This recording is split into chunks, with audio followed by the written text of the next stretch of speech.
Lieutenant General David Huntoon graduated from the U.S. Military Academy at West Point in 1973. 37 years later, July 2010, he returned to West Point as its 58th superintendent. During those 30 years, General Huntoon served in a series of Army commands, including that of the Army War College in Carlisle, Pennsylvania. West Point's mission remains the same as it has been for 200 years. To prepare its 4,700 cadets from some 53 countries to handle any challenge thrown at them during their careers. But how does the Academy do this? General Huntoon is my guest today. He spoke to me from his offices in West Point, New York.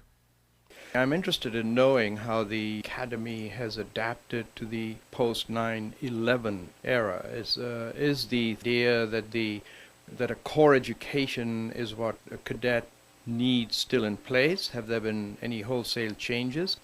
I think we're always interested in striking a balance. West Point is noted for its capacity for adaptation.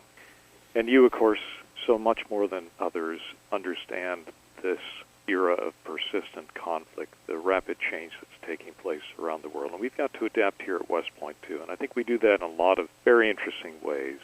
There was an op-ed in the New York Times recently that said that the world today is not just complicated, it's complex. I was talking to one of my faculty members about this. And what it means for us at West Point is that our cadets and our officers need not just to be able to solve problems, but also to identify new problem sets. Right. We do this at West Point in a number of ways. It begins with this wonderful, robust, liberal arts education that examines so many different domains: the intellectual domain, the military, the physical, the social, the spiritual, and even the moral, ethical domain, which undergirds everything that we do here at West Point. Right. So it's an interesting problem set for us, because we've got to prepare these youngsters on graduation to serve as leaders of character, as commissioned officers who can be ready for full spectrum operations, from the challenges of a general war scenario all the way over to our current focus on counterinsurgencies. And that means they've got to think strategically.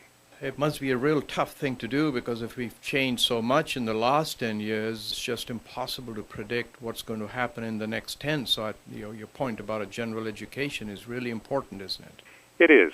I believe that we do not have a good track record in divining the future. So if there's uncertainty about what conflict we may be involved in, Right. what stability operation, then what we must do as a baseline is to create the critical thinkers here at West Point, building on the enormous talent that we already have for them to be successful in whatever conflict or whatever service they face in either peace or war. And I think we do that quite well in lots of different ways here, by working across so many different intellectual, military, and physical domains, as we have for 208 years. We are now a decade into Afghanistan. We're following a counterinsurgency, hearts and minds strategy, which many say depends on a strong central government.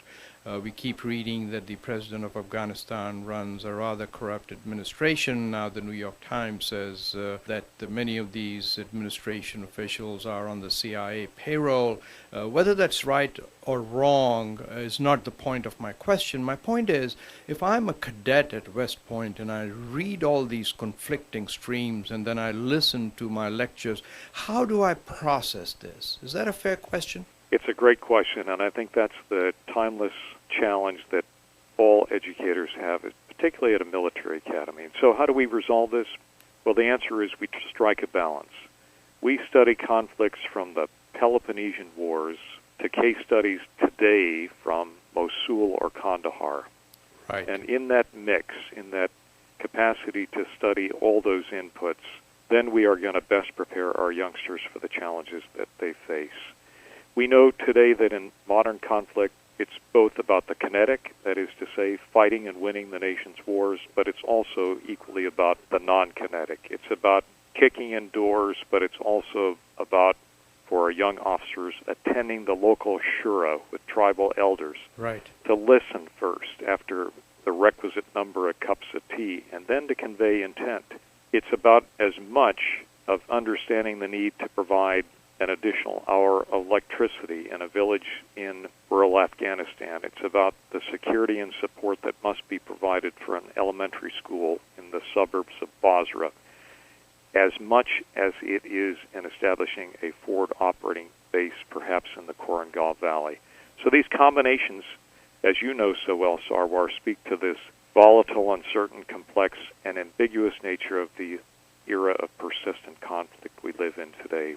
And if we can simply create this holistic liberal arts education, pay attention to the leadership lessons of the past, but roll in what is happening in theater today, then we will be able to create the kind of critical thinkers who can respond whatever we will face in the next decade. And that's our challenge here. We've been talking about the wonderful cadets that you have at West Point, but I imagine that it takes an equally flexible faculty to turn out the product that you have for over 200 years. Can you talk a little bit about that? Yeah, we have a tremendous staff and faculty, as you know. We're very proud of them. One of the most remarkable things about them, in some ways, is that on balance, our rotating faculty, those officers who come in from the field force, bring this exceptional, of course, operational experience. They serve as role models in class for cadets. They are the beneficiaries of 2 years of a graduate school at our first-tier colleges and universities. They teach for 3 years, but they bring not only their academic credentials, but their operational credentials. Right. And then what they do, of course, is 2 years of graduate school, 3 years of operational experience in the classroom, often participating in significant research projects for the U.S. Army or for the Department of Defense. Then they go back out to the field force, much better prepared to take on the complex missions that face our more senior officers today around the world. So this is a unique place to kind of build the intellectual yeast for the rest of the United States military, and that's a extraordinary part of the mission here at West Point. That's kind of our second graduating class, the staff and faculty who come here, who teach, who serve as role models, and then return to the field force as much better leaders. You were in charge of the Army War College in Carlisle. You're now in charge of West Point, two of the leading military institutions in the world. Under your general supervision, will have graduated a generation of military leaders. You ever think about that? Well, I do. I think it's a tremendous privilege to have had some impact on the future leaders of both the United States Army and of the nation over time. I'm struck, though, by the talent here, by the sense of adaptation, by the creativity, the innovation that these youngsters bring, whether they are War College graduates or cadets about to become commissioned leaders of character, committed to the values that we hold so dear here at West Point, the values that General MacArthur spoke to, duty, honor, and country. I will tell you that the nation should feel a great sense of optimism about its future because of the quality of these youngsters, both at West Point and at our war colleges.